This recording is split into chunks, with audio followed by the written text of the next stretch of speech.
Please be seated. One more time, you're welcome to the third AAAG hosted here in Accra, Ghana. I'd like to invite Cephas Dosu of the Controller and Accountant General Department, Ghana, to lead us in a quick opening prayer. Mr. Dosu is the PRO of the Controller and Accountant General in Ghana. Thank you, Bernard. Your Excellencies, distinguished ladies and gentlemen, good morning. Please, let's bow down our head for a word of prayer. Our Heavenly Father, as we gather here this morning for this august occasion,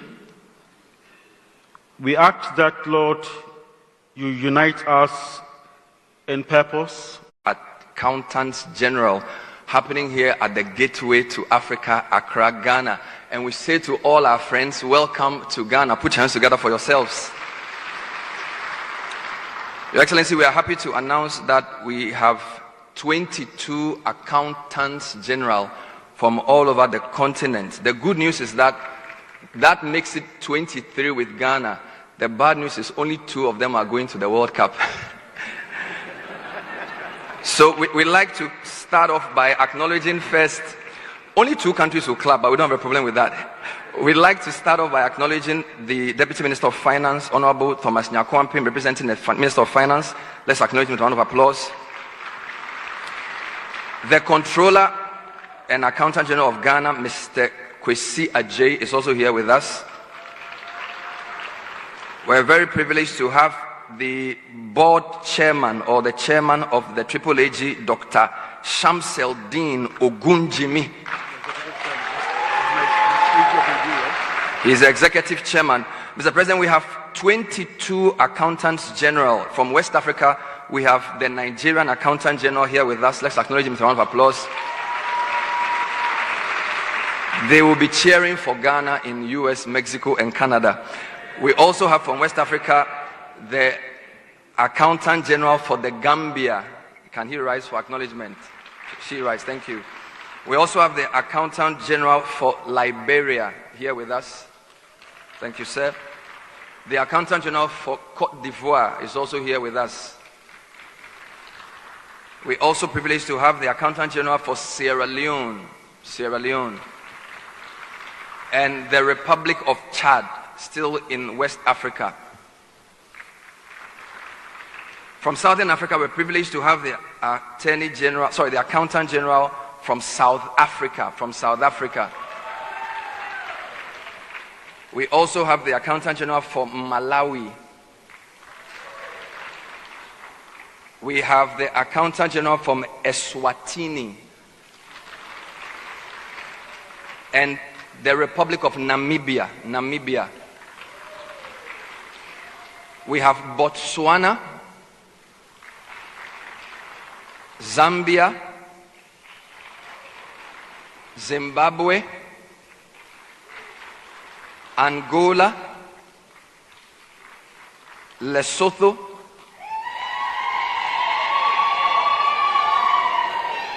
a strong delegation from Lesotho indeed. We're very happy to have from East Africa, Kenya, Tanzania, Uganda, Rwanda, Somalia. We're also happy to have from Central Africa, Cameroon. And last but not least, we have Mauritius. We also have an observer status for Congo Brazzaville, representing here as an observer from the region.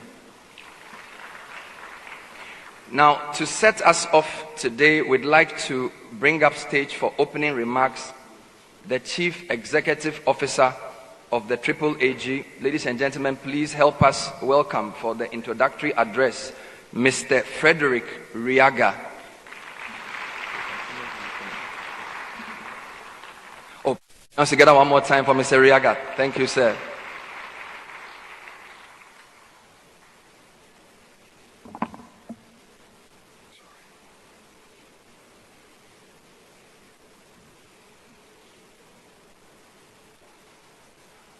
Your Excellency John Dramani Mahama, the President of the Republic of Ghana, the Honorable Minister for Finance, represented here by the Deputy Minister,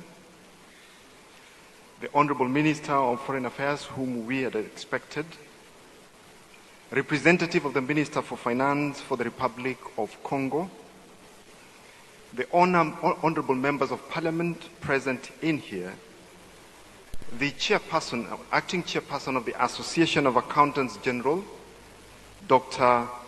Shamsuddin Ogunjimi, and the Accountant General of the Federation of Nigeria, esteemed accountants general from across the African continent, conference sponsors, His Majesty, the Overlord King of the Greater Accra Region, we are honored to be before you. Ladies and gentlemen, good morning. It is my singular honor to welcome you on behalf of the African Association of Accountants General to the third conference, which will shortly be shifting its gears into being referred as the premier Pan-African PFM conference. Let me start by, I know it's the first time we are having this meeting in Ghana, soon after the recent election. So let me start off by congratulating His Excellency on his resounding victory in the elections that were recently held, and the trust that the people of Ghana have demonstrated in your leadership. We trust that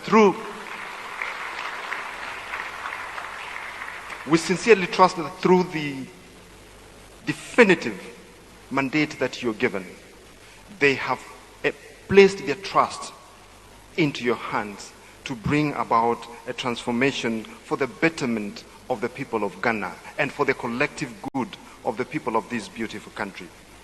Mr. President, permit me to just mention one thing, that at this point in time, Africa is often making reference to the founding fathers of the various nations of this country, of this continent. I think a time has come for Africa to start then making reference to the existing leadership of the continent of Africa. And we only get to do that if we see leadership doing stuff that brings about change to the well-being of the people of Africa. Africa is rich. Africa is rich. Africa is destined for greatness. It therefore just means that we put our heads together and think right, we will achieve it.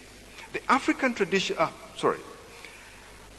Mr. President, distinguished guests, ladies and gentlemen, the Association of African Accountants General came into being 2.5 years ago when a decision was made to have a Pan-African view on issues PFM.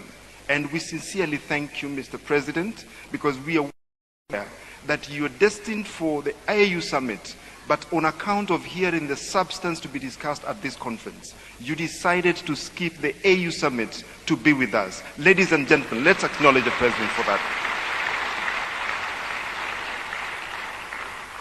A few months ago, I watched the UNGA General Assembly, the 80th UNGA, and 3 African leaders caught my attention, one of whom is seated right here with us, His Excellency Mahama.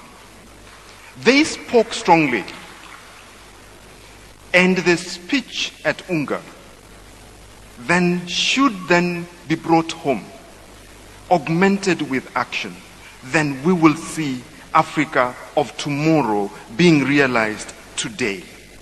We must, as Africa, recognize that we are at the center of global governance, and we can only be recognized as such if our actions, our deeds, our programs that we put in place indeed resonate with the priorities that would translate this continent into the great continent that it ought to be.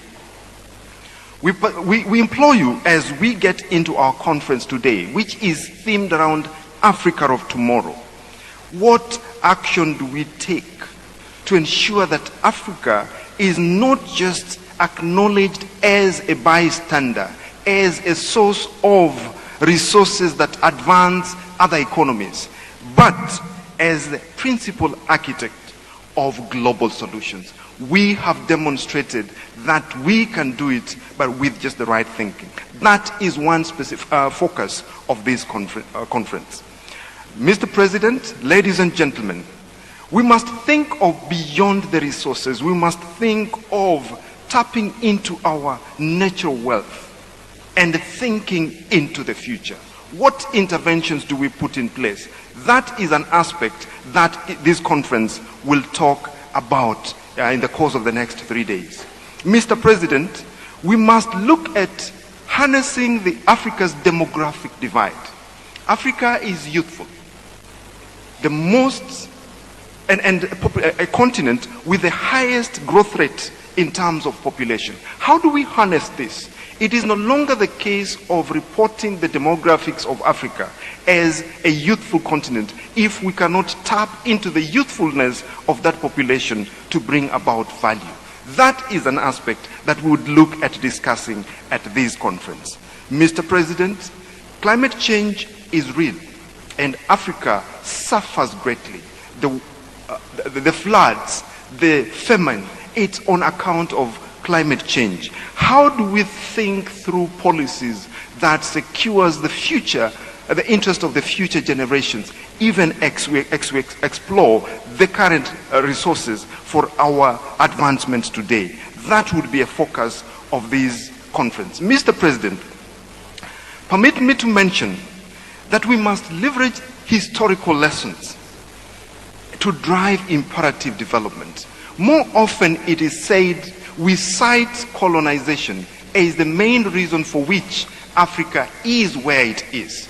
I pause and say that that is an old narrative that we must then stop at. I want to ask, Brazil was colonized by Portugal. Compare the GDP of Brazil versus that of Portugal. And ask yourself, what went wrong? The per capita income, compare Singapore to that of the UK in terms of per capita income. Where is Singapore against the UK on per capita basis? So, Mr. President, I think a time has come for Africans then to stop thinking of blaming the colonialists. They have been gone far too long. We need now to take charge of our course, of our future. And that is why it is essential that the accountants generals are having this conversation here. They seek to partner with drivers of governance across Africa to inform sound governance that will translate value to this beautiful continent.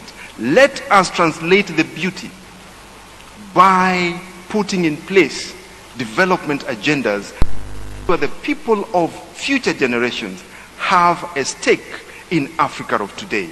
Those would be the reason why then we are congregating here in the beautiful city of Accra to have a conversation as the Association of Accountants General.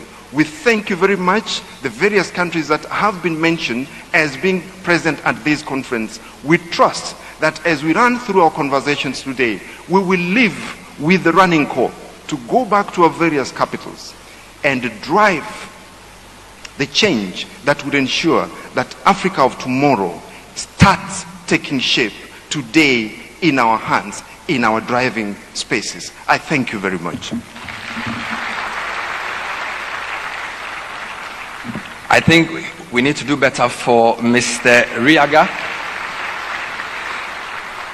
This is the third AAAG conference happening here at the center of the world, Accra, Ghana.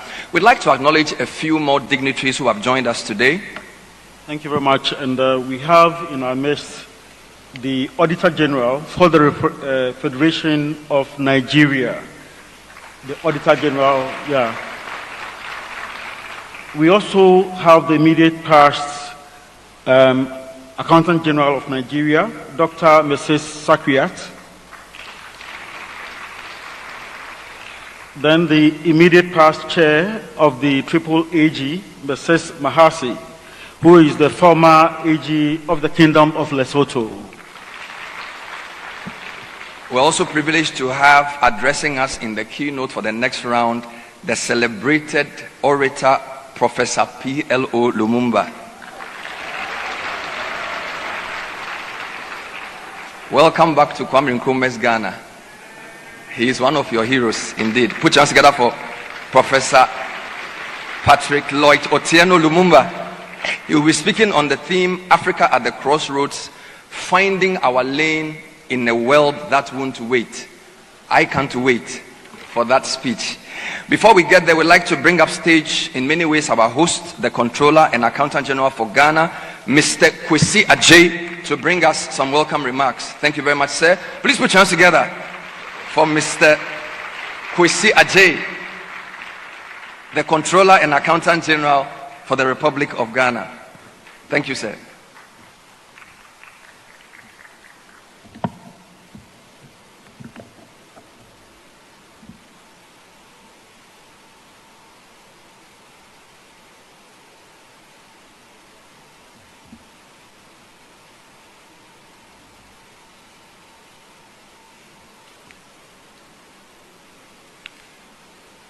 Your Excellency, the President of the Republic of Ghana, Mr. John Dramani Mahama, the Honorable Deputy Minister for Finance, Honorable Kingsley Nyakon Ampim, His Royal Majesty, Kintaki Teku Chru II, the Gamanche, the Acting Chairman of the Executive Committee of African Association of Accountant Generals, AAAG, the Chief Executive Officer of AAAG, colleague Accountant Generals, distinguished invited special guests, representatives of the professional bodies, members of the media, distinguished ladies and gentlemen, good morning. It is a profound honor and privilege to welcome you to the 3rd annual conference of the African Association of Accountant Generals. Your Excellency, the President of the Republic of Ghana, we are deeply honored by your presence at this opening ceremony. On behalf of the Controller and Accountant General Department and the entire membership of AAAG, I express our sincere appreciation for your generous attendance. Your unwavering commitment to the strengthening of public financial management in Ghana and across the continent inspire our collective efforts. Your presence here today underscores your dedication to accountability, transparency, and sound financial governance. I wish to also express my profound appreciation to my boss, who is not here, Minister for Finance, Honorable Dr. Kessil Atufosin.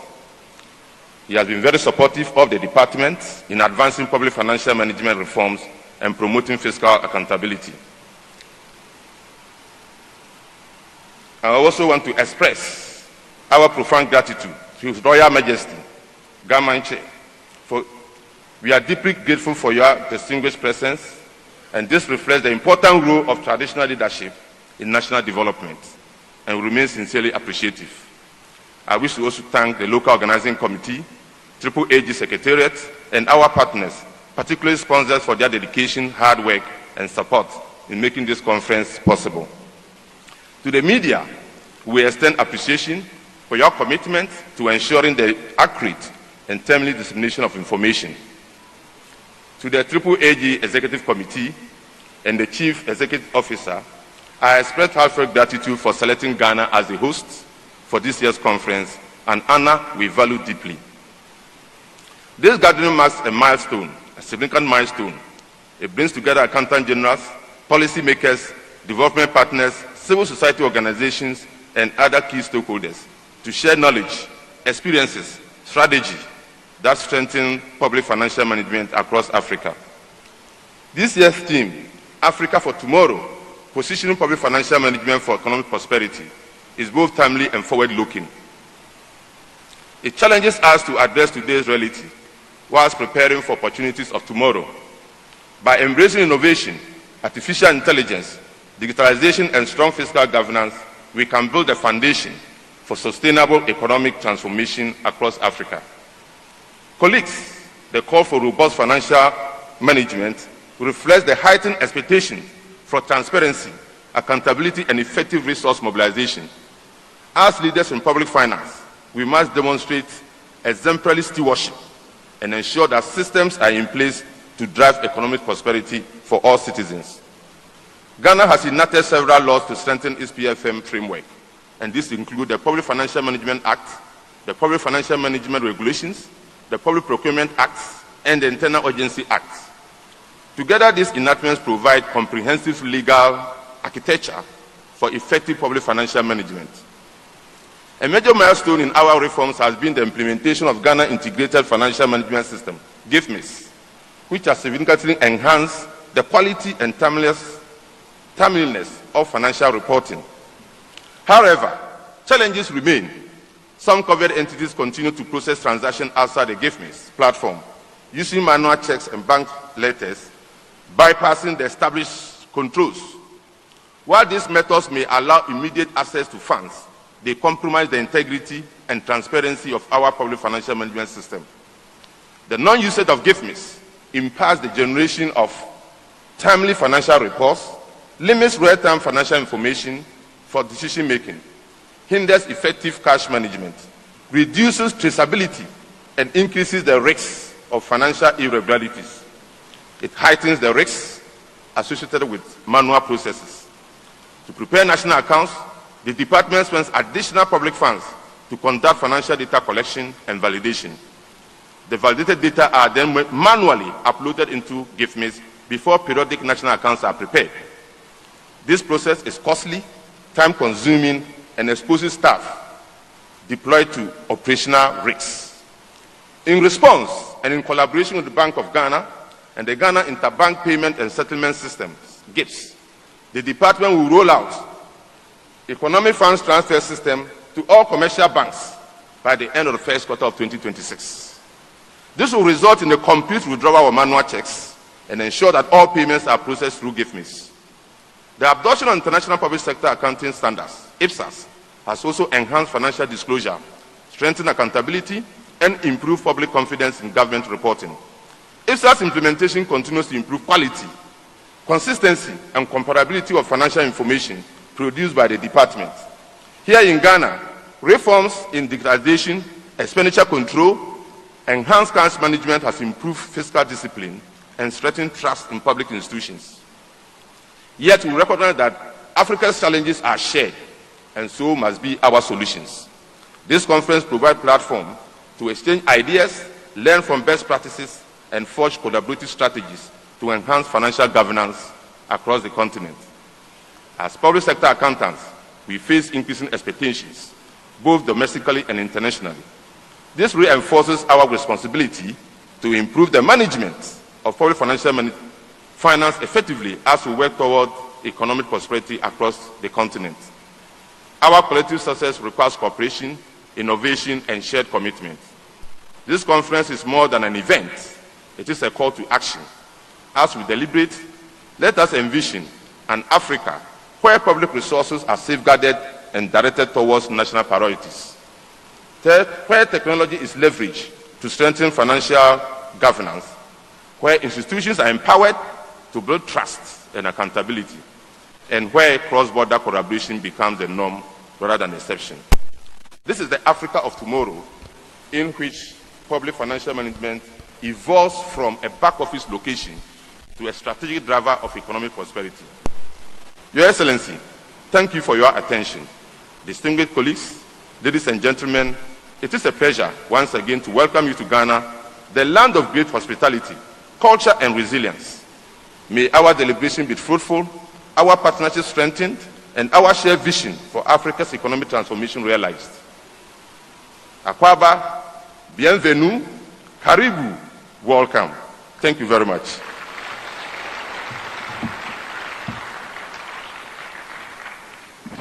Thank you very much. Let's applaud one more time Ghana's Accountant General. If this were a judicial program, we would have said we have 22 panel of judges. If this were a musician, we would have said we have a band of musicians or a faculty of professors. So I have a trick question for you. What do you call 22 accountants general gathered in a place? If you know the answer, you can see the MC before we end so that you can announce it. My co-MC, who is a chartered accountant, says you can call them an intimidation of accountant generals, or a scrutiny of accountant generals, or names to do with money not coming quickly, because we all know what our accountant generals do for us. Let's applaud our accountant generals for the fantastic work they do in public financial management, ensuring that we account for every peso that is for the public. We'd like to now bring up respectfully the chairperson of AAAG, Dr. Shamseldeen Ogunjimi. Ladies and gentlemen, let's welcome our chair, executive chair. It is such a privilege to have you, sir. Please keep applauding as he makes the long walk. Thank you.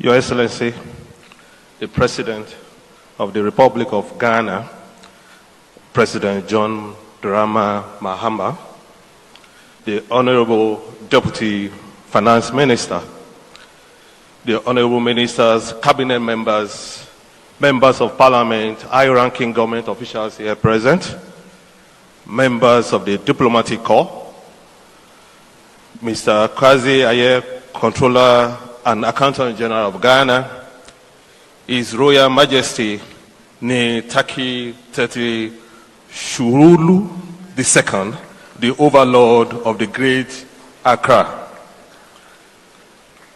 members of the Executive Committee of AAAG and fellow Accountant Generals from across Africa, my predecessor, Mrs. Maham Say of the Kingdom of Lesotho, the Auditor General of the Federation of Nigeria, the Chief Executive of AAAG, Mr. Frederick Riaga, representatives of our development partners, professional bodies, the academia, regional economic communities, and private sector here present, distinguished guests, esteemed delegates, gentlemen of the press, ladies and gentlemen, good morning.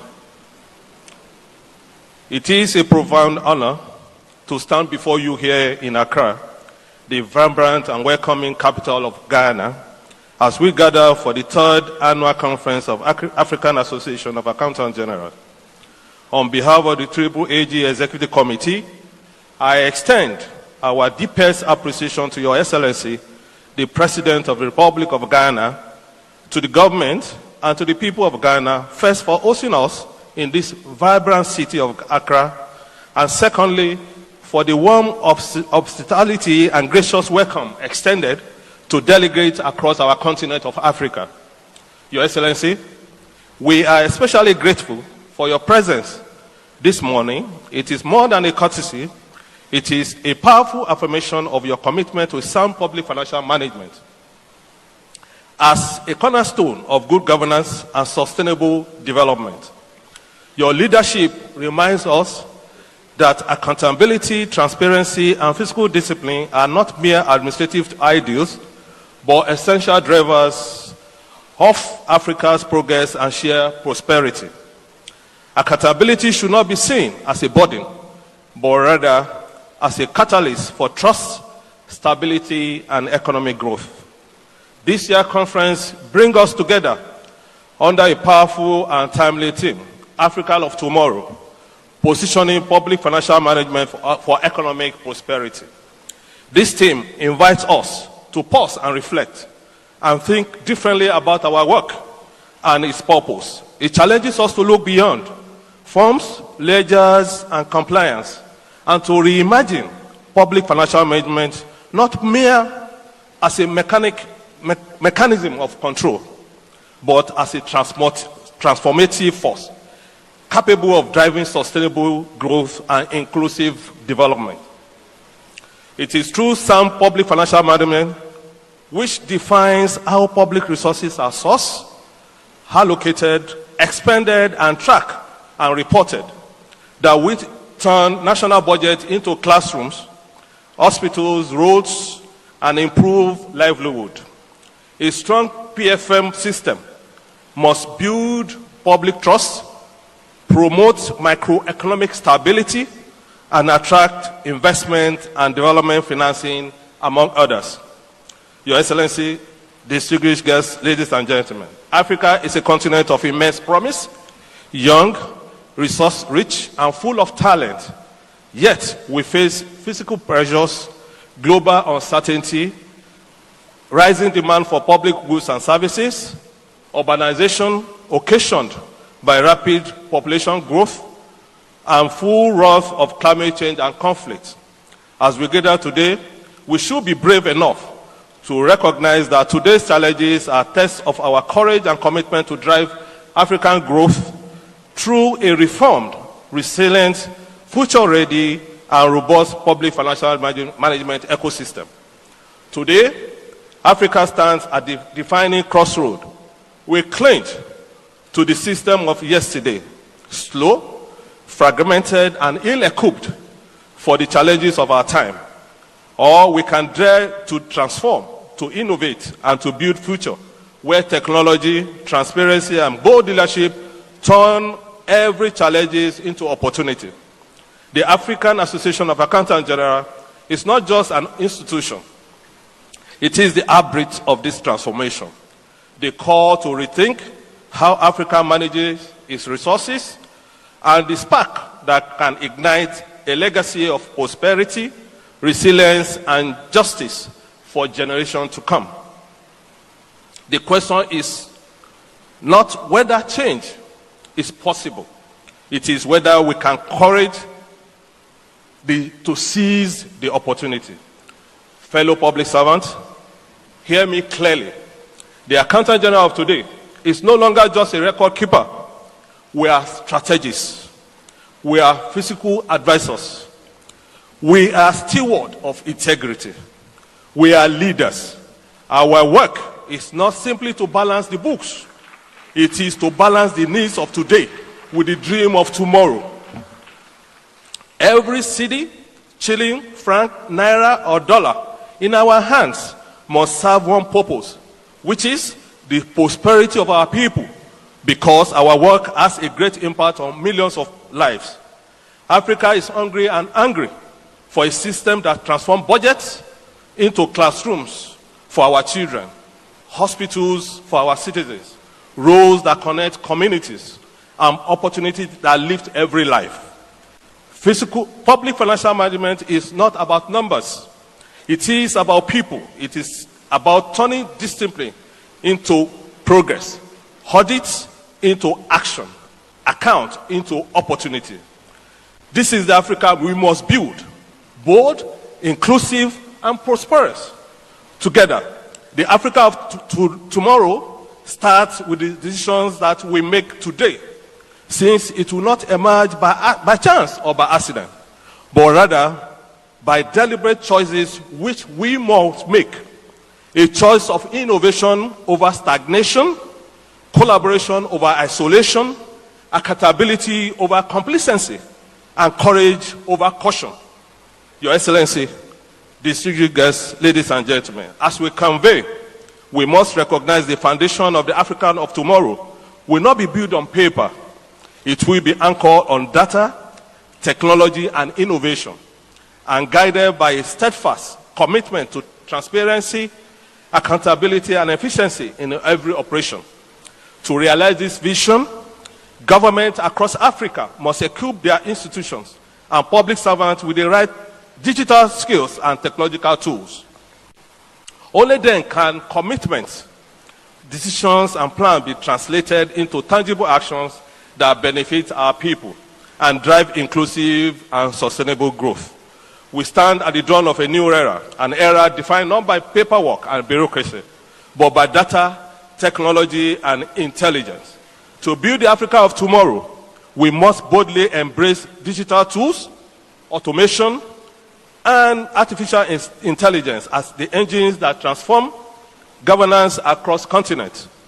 Artificial intelligence is not a distant dream, it is here, reshaping how we think, plan and act. It empowers us to make evidence-based decisions, anticipate challenges before they arise, and craft solutions rooted in data rather than guesswork. AI allows governments to see clearly where every public kobo goes, the impact it delivers, and how every policy can better serve our citizens. Yes, this transformation demands more than technology alone. It requires skills, vision, and courage. It calls upon every public servant to reimagine their roles not merely as administrators, but as digital leaders equipped to harness technology for the common good. If we commit to this path, we build governments that think digitally, act transparently, and decide intelligently. We will not only improve governance, but we also redefine what is possible for Africa. The future of governance is smart, data-driven, and inclusive. That future begins with us, here today. However, as much as technology drives change, one critical element remains irreplaceable: integrity, accountability, sound financial governance, and a commitment to quality service must continue to steer Africa's path towards sustainable growth. Citizens of today scrutinize not just what government spends, but how every kobo is spent and the real impact it has on their lives. Thus, every report we publish, every reform we lead, and every action we take must strengthen public trust. For without trust, no physical system can endure. Trust is the invisible currency that powers governance, accelerates growth, and ensures that Africa's transformation is both lasting and meaningful.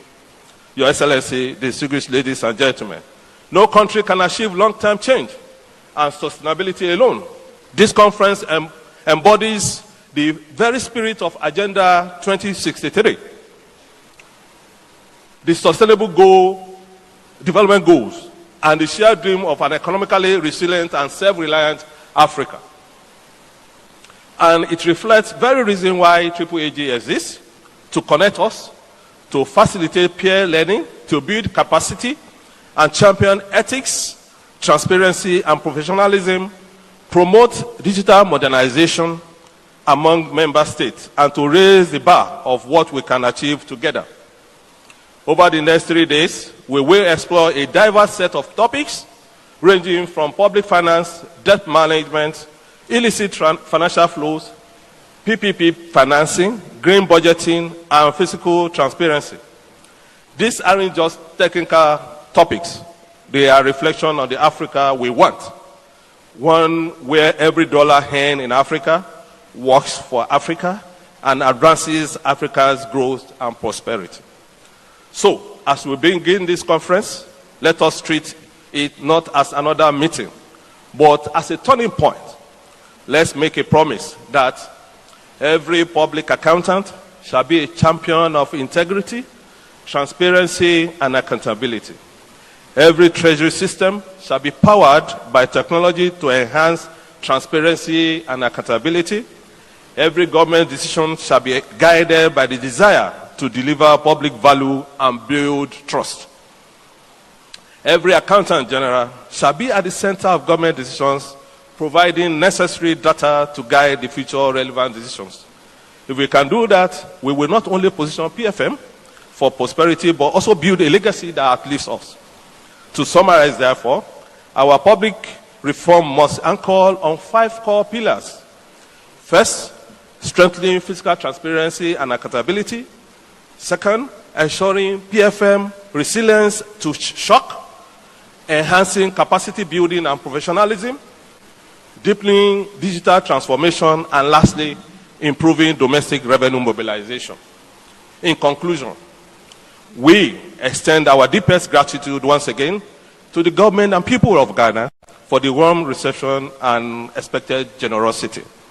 To Your Excellency, we appreciate your coming to discuss with public accountants of Africa.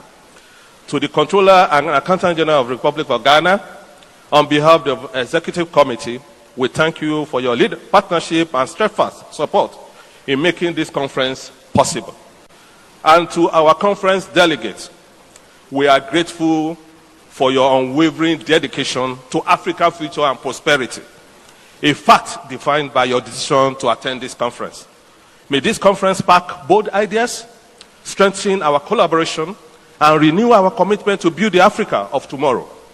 An Africa defined by integrity, accountability, transparency, innovation, and inclusive prosperity for all. That future is ours to build. Bold, accountable, and prosperous. This is the Africa of tomorrow. May God bless our work. May God bless our nations. May God bless our people. And may God bless our beloved continent of Africa. I wish you a learning and knowledge sharing experience at the third AAAG conference held here in vibrant city of Accra in the Gold Coast of Africa. I thank you all.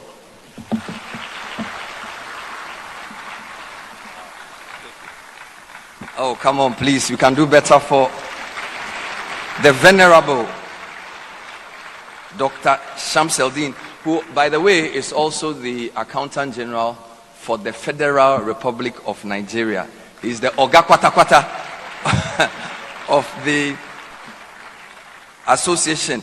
A program like this would not be possible without the generous contribution of a diverse range of sponsors. We'd like to acknowledge some of the sponsors who have helped to make today's program possible. And first on the list, we have CIPFA, the Chartered Institute of Public Finance and Accountancy. We have Association of Certified Chartered Accountants, ACCA, Margins ID Group, NIB, National Investment Bank, PLC, the official bankers for the AAAG Third Annual Conference. We have the Association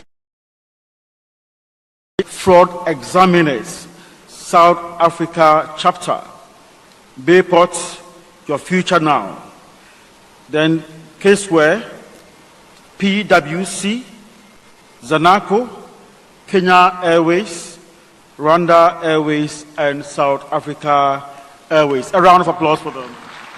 A truly Pan-African lineup of sponsors. We'd like to take a very short message, with emphasis on short, from the lead sponsor in the person of Ian Murray, who's director for PFM at the CIPFA. So let's receive Mr. Murray to bring some quick remarks to us as the lead sponsor for today's program. Please put your hands together for the Director of Public Financial Management for CIPFA UK. Thank you, sir. Thank you. His Excellency John Dramani Mahama, President of the Republic of Ghana, the Honourable Minister of Finance, represented today by the Deputy Minister of Finance for the Republic of Ghana, Mr. Kwasi Agahi, Controller and Accountant General of Ghana, His Royal Majesty, Dr. Shamseldin Ogunjimi, the Chairperson of AAAG and the Accountant General of Nigeria, all other Accountant Generals and Auditor Generals and other dignitaries here present, distinguished colleagues, partners and friends, good morning. I'd like to start by recognising AAAG and the role that they play and the importance of events like the one we're going to have for the next 3 days in advancing public financial management here in Africa. And I thank them and all of you for the opportunity to join you here in Accra for the third AAAG conference. CIPFA is the Chartered Institute of Public Finance and Accountancy. We're the only global professional accountancy body dedicated exclusively to public finance and public financial management. We're over 140 years old. We operate in 80 countries. And our mission is about three things, really: integrity, transparency, and accountability in public finance. So why does public financial management matter? We know that the efficient use of resources creates trust between governments and citizens. We know that sustainable development, prosperity, and better outcomes from citizens are based on robust PFM systems. They mean that money is spent well for the benefit of all. That is at the core of our mission at CIPFA. Here in Africa, we've been very proud to work with a number of partners looking at three key areas. First of all, capacity building, looking at professional qualifications which are tailored for public sector accountants, but tailored for local context too, looking at leadership and technical excellence. We also have a role as a standard setter, whether that's supporting IPSAS adoption and implementation or providing governance and risk management frameworks. But above all, for us, it's about working in partnership with governments, with donors, and with institutions across the continent, building communities of practice, creating networks where professionals can share knowledge, solve problems, come together and strengthen PFM capacity collectively. And as just one example, we've been working very hard with our partners in Rwanda, both with the Ministry of Finance and with ICPA, to build the public finance profession in that country, not just now, but also laying down strong foundations for its future. So we are at a watershed moment. We are blessed with huge opportunities, whether that's about digital transformation in PFM, the challenges that we face with sustainability and climate change, the continued need to build resilience and transparency, and developing the next generation of finance leaders. And through partnership, we can build stronger institutions, we can build stronger professions, and we can deliver better outcomes for citizens. I'm always taken when I'm lucky enough to come to Africa by three things. First of all, the very real pride there is in the profession here. Second, the passion that there is for education. And most of all, the warm heart of Africa that drives collaboration and progress. So we are very proud to be here. We are very proud to be working alongside our partners in AAAG. We look forward to working with all of you to build capacity and advance the profession across Africa. And so I ask all of you, let's connect over the next 3 days during this conference. Let's explore how we can work together to realize the potential of Africa today, but also secure economic prosperity now and into the future. I thank you warmly for your attention, and I wish you a fulfilling and engaging 3 days. Thank you. Thank you very much. Let's applaud one more time Mr. Murray and all our sponsors for their generous support. Before we hear from the President, it's only natural to hear from the Minister of Finance. The Minister himself is a chartered accountant.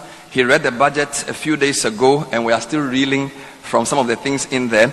He sent his able deputy to represent him. Those of you who don't know, he's the MP for Eswojaman. Eswojaman is where Ghana's main hydroelectric dam is located. So if he and his people decide to shut the dam, some of our power will go off. He also chaired the budget committee of the previous parliament and was a member of the finance committee. Ladies and gentlemen, it is my pleasure to welcome Deputy Minister of Finance and MP for Eswojaman, Thomas Nyako Ampim, to deliver the Minister of Finance speech. Please put your hands together.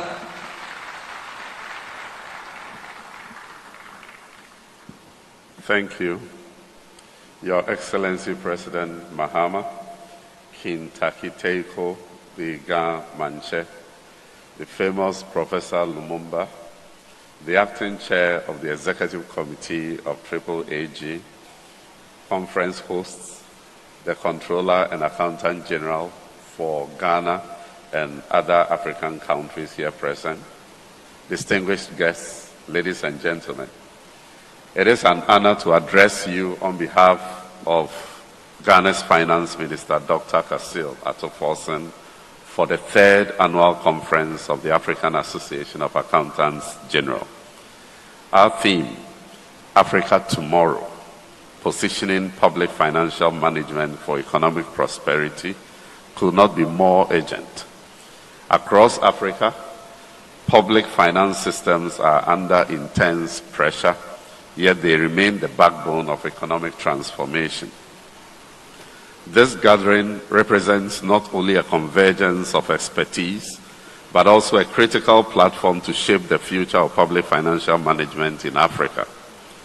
Over the next 3 days, your deliberations must enable us to reflect on the continent's economic realities, confront the present challenges before us, and chart a clear path towards a more prosperous future for our citizens. I sincerely hope that the insights and lessons arising from these engagements will guide our decisions and actions, helping us avoid past mistakes. The recommendations and policy proposals that emerge from your dialogues and plenaries must strengthen our resolve to be innovative, reliable, and forward-thinking PFM leaders. Today, I have been asked to speak on leadership, innovation, and trust, the three forces that will shape Africa's economic renaissance. Leadership in public finance. We all know that strong leadership is the compass of effective public financial management. It sets standards, inspires accountability, and builds systems that stand the test of time. In Ghana, this leadership is delivering results.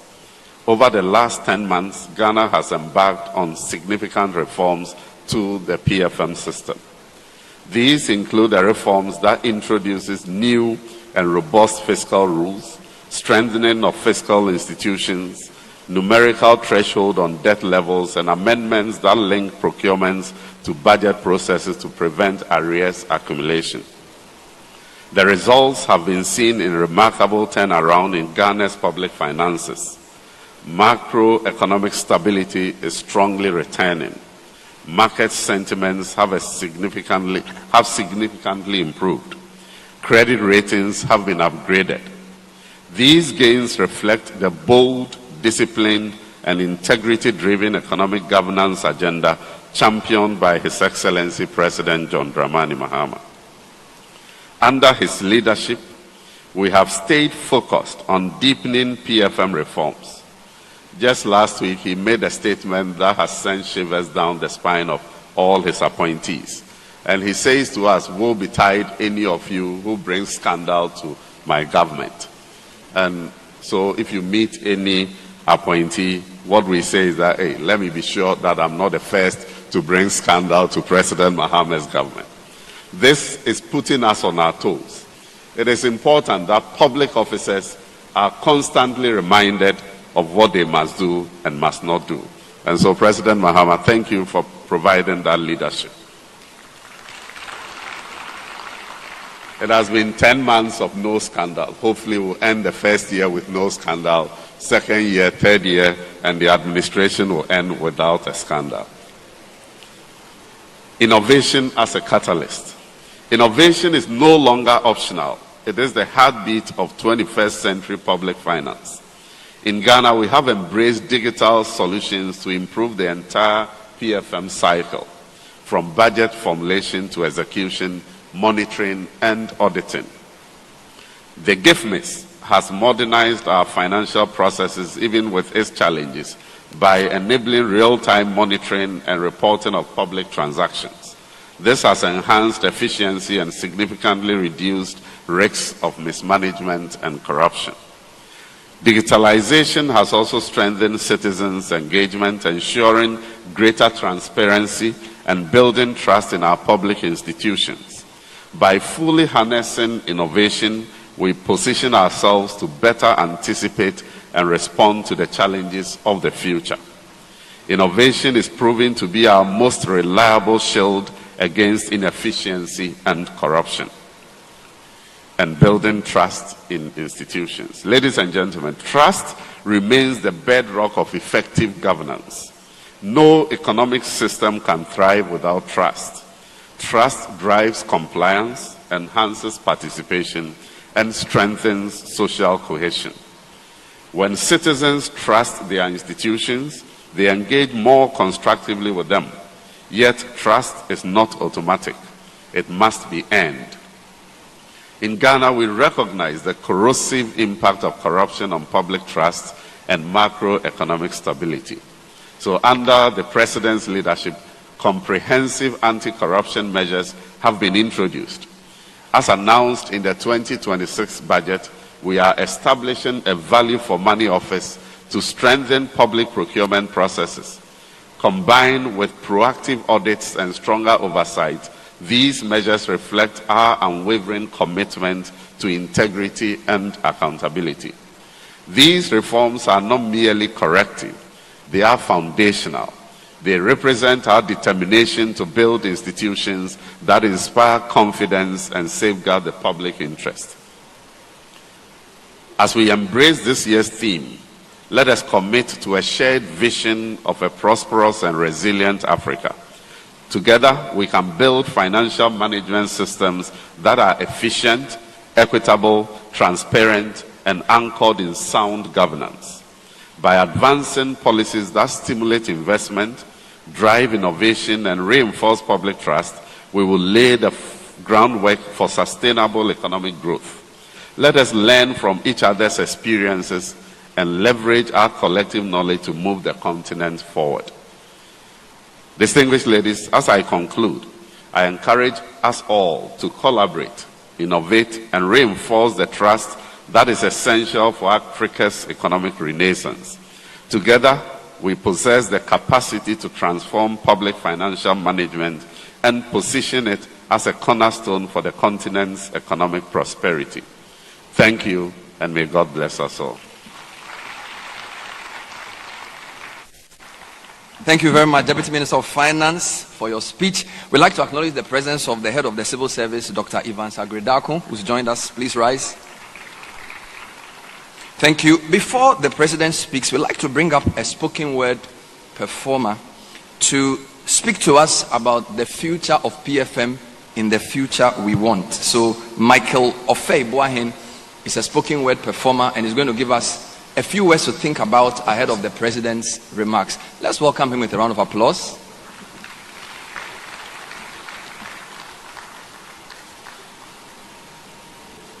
Thank you, Michael. Your Excellencies here gathered, all other protocols duly observed. Good morning. I am part of the data that has always been spoken about as the potential of Africa because I am below 30 years. And this is something that stands to my heart. So I titled this piece with the theme of this conference, The Africa of Tomorrow, Positioning PFM for the Future. I share with you all an 8-minute piece. Behold, welcome to the center of the world, the amazing alluring spectacle of the earth, Ghana, a land where gold glows underground like God signed his signature beneath our soil, the Black Star of Africa, the one qualifying for a World Cup.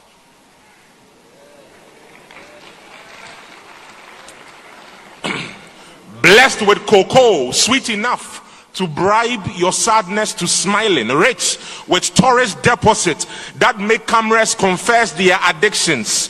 Our beaches speak to the breeze, smooth like Garmancha's voice on voiceover, which lit my childhood's days. Our greeneries is Eden's sermon, and our skylines scratches the stratosphere like a Christ trying to pull heaven closer. Here, the winds whisper confidence. It whispers confidence like the confidence of Professor Lumumba delivering a lecture. Here stands the homeland of Dr. Kwame Nkrumah, where the sun knew so close we could punch it into pieces and hand you a portion like a souvenir from Triple AG. We say different colors, one people, different background, yet peace is our principle. Democracy our dialect. Here, nobody forces you to go capiche. We reconcile differences like you, accountant, reconciling accounts line by line with patients, but it's not a patient in the hospital. So in the spirit of diversity, I welcome you in 3 local dialects. Akwaba, Obake, Wizolo.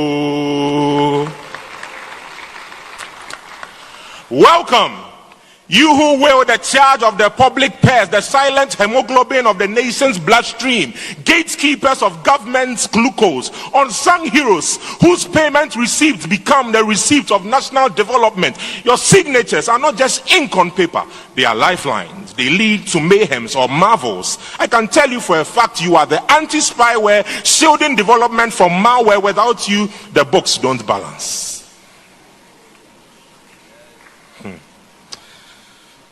The budgets don't breathe. The audits don't align. Without you, the plans don't progress. Without you, there is no fiscal map, no compass for prosperity, no expenditure discipline, no revenue renaissance. You keep the public safe. Tight like Safehouse protecting his newsletters or Bernard Avle's questions on CBS. You sign checks bigger than your salaries, yet you stand with composure like Christ risen temptation. You sign checks bigger than your salaries, but you stand firm with composure like Christ resisting temptation. With you, liquidity finds discipline like an iPhone locked with the face ID of a ghost. Without you, development becomes a daydream, waiting for a dawn that never breaks. So today, Africa gathers. And just like President will say, AAG becomes the town square. Not here to recycle the report of yesterday, but to rewrite the revenue of tomorrow. Our themes stand in front of us. Africa of tomorrow, positioning PFM for economic prosperity. A theme arriving with urgency. For far too long, our progress has been mispassing, scoring own goals like amateur strikers wearing professional jerseys. From imperialism to neocolonialism, our scoreline has been shaped not by hands of ours, but truth sometimes needs to be told, and it has to be spoken without filters. Like President will say, if it looks like a duck, swims like a duck, quacks like a duck, then it must be a duck. Sometimes those trusted with accountability have broken the same safe they sworn to protect, leaving responsibility robbed of its own reputation. But this conference becomes the Microsoft Defender. It is a firewall. It is a reset button. The system upgrade. Here we declare PFM not a paperwork. It is a nation's work. It is the spine of Africa, the pulse of public trust, the path to prosperity, paved not with wishes, but with systems, agile, digital, and transparent. Today we examine Africa like we are actually surging it. At the center of this assembly stands a nation led by a man whose vision has been inked with progress. His Excellency John Dramani Mahama, a man whose vision and mindset is as tall as the Kilimanjaro, kissing the sky with confidence. Under his leadership, Ghana's public financial management reform rise. For he believes if PFM is strong, schools rise, hospitals heal, roads and rails roll, market is maximized, investors return, and hope becomes an item we cannot recognize in the period which is in. He believes in Africa. So he said on Onga 80, the future is African. A catalyst for human development, economic reform, ecological balance. No wonder with his team, he has changed the fortunes of the city from hanging in distress like Nigeria's Moluwe or Ghana's Trotro. Beside him lies the ministers of finance, compass fixed on the north of progress, pushing reform that digitize hope and structure stability. Together with our Attorney General and the Accountant General, they pave way for courts built to accelerate prosecution of those whose dreams of good living are fed by the carcass of corruption. Devoid of any political agenda or election agenda, this is the only time, Mr. President, we'll match them boot for boot. Not revenge, but accountability, tooth for tooth, with systems that bite more than corruption can ever chew. For it is this only way that Mr. Kwesi Ejay's mastery of accounts will come to life. It's the only way Dr. Isiama's effort to awaken the city to become a watchtower for Jehovah to witness will be honored. It's the only way Atuforsen's force, a force strong enough to surprise Isaac Newton, which is not a Newton, can be measured in newtons. So we stand at this crossroad. Nami Busam Wuchi Muse, say Uncle Ato, papa ato etoto ne niema yiye wo sikasem se uncle ato a otonyom na sa won so betoto ne dwuma mu a na enya Africa na wo ha no. We stand, Africa, at this crossroads, not a crossroads of confusion, but crossroads of restitution. Tomorrow will not wait for us to finish doubting ourselves. Tomorrow belongs to those who build systems today, who plant integrity, protect the public purse, like Christ shepherding with heaven's assignment. The Africa of tomorrow would belong to nations that master revenue mobilization without resentment, expenditure control without excuses, procurement without paralysis, audit without antagonism, policies without politicization, reforms without rivalry. Africa, this is our charge. Africa, China, this is our chapter. This is the Africa continental account.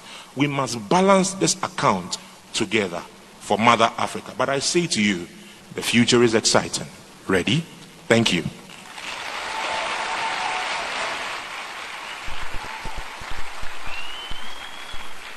And that is under 30 Africa right there for you. PLO Lumumba, that is the charge you were looking for. By the time he's your age, he'll be speaking to the whole world. Let's put our hands together for Michael Ofe Boahen, a young Ghanaian.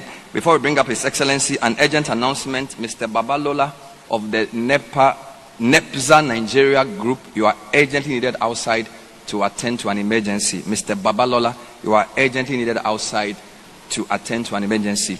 We'd like to now rise and receive the special guest of honor, the President of the Republic of Ghana, His Excellency John Dramani Mahama. Please put your hands together to receive your President, my President, Ghana's President, H.E. John Dramani Mahama. Thank you.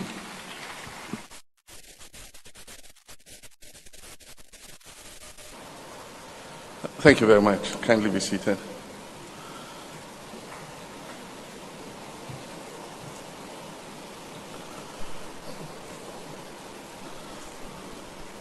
Let me acknowledge our King, His Royal Majesty Takite Churu II, and our distinguished guests who have all joined us today from different parts of the continent.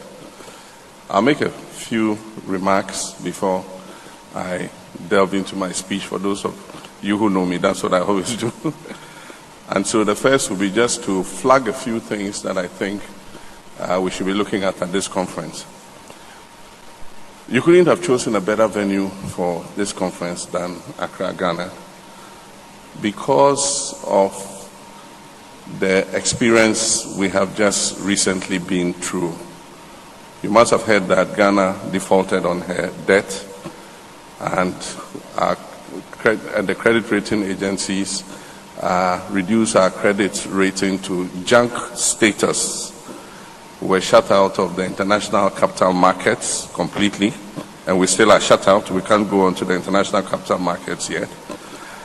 And so Ghana's experience must serve as a lesson to the rest of Africa, both in terms of what led us into the crisis that we found ourselves.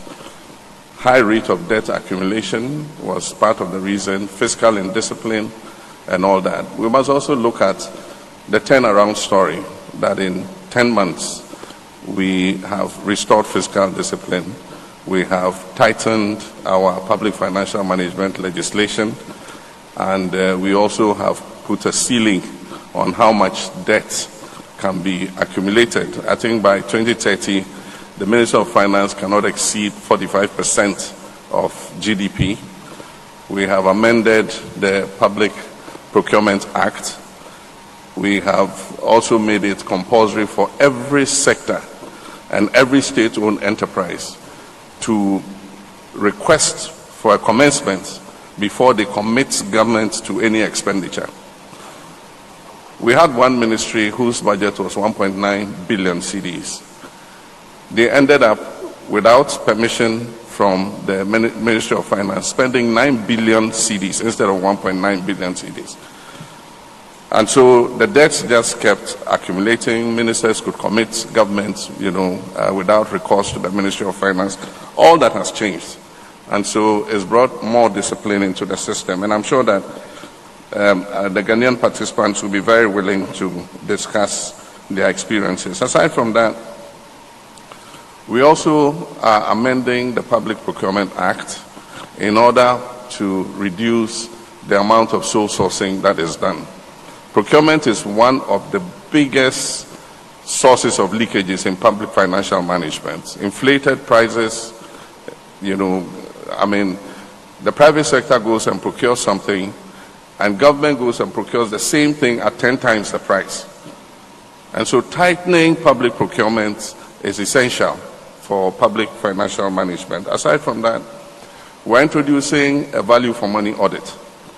And so Parliament is going to pass a VFM bill so that any procurement that is above a certain amount must go for value for money audit before expenditure can take place.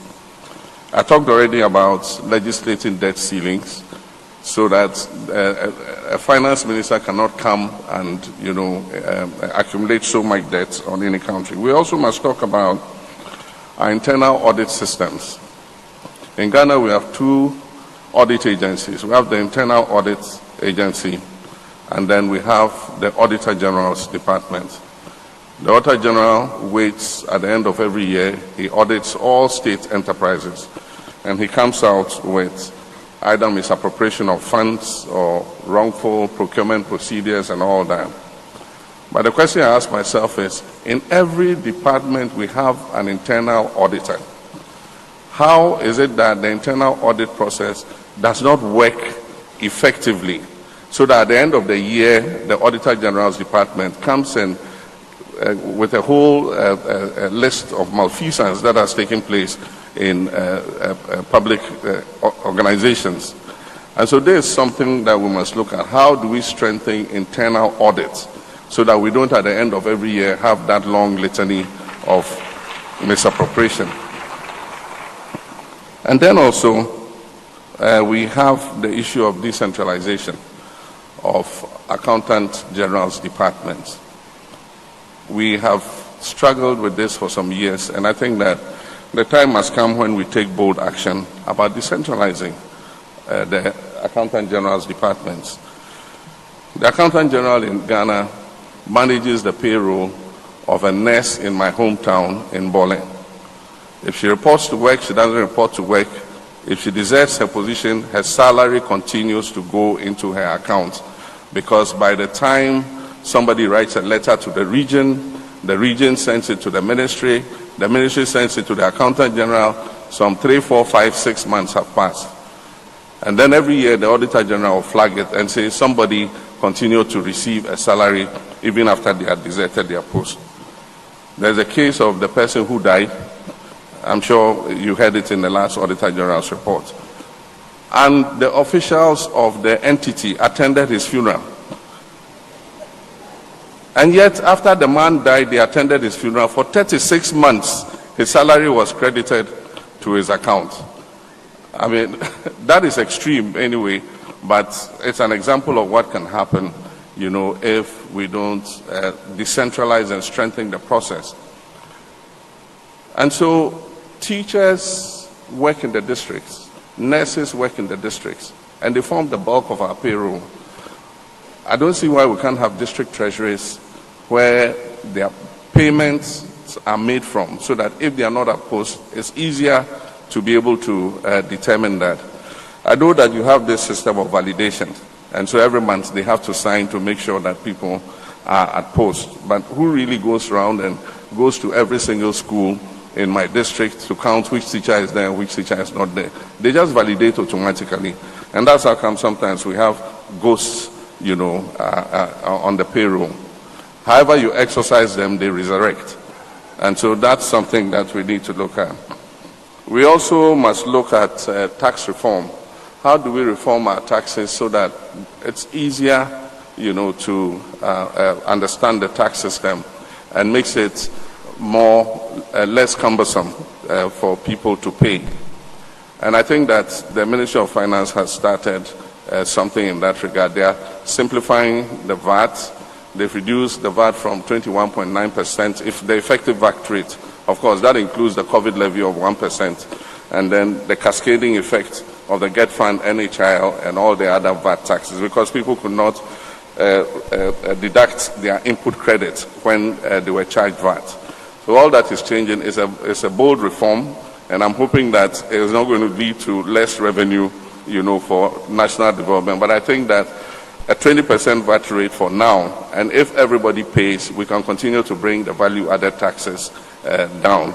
And so that is a bold step, and we'll need to see how it is implemented. The final point I want to talk about is national resource sovereignty.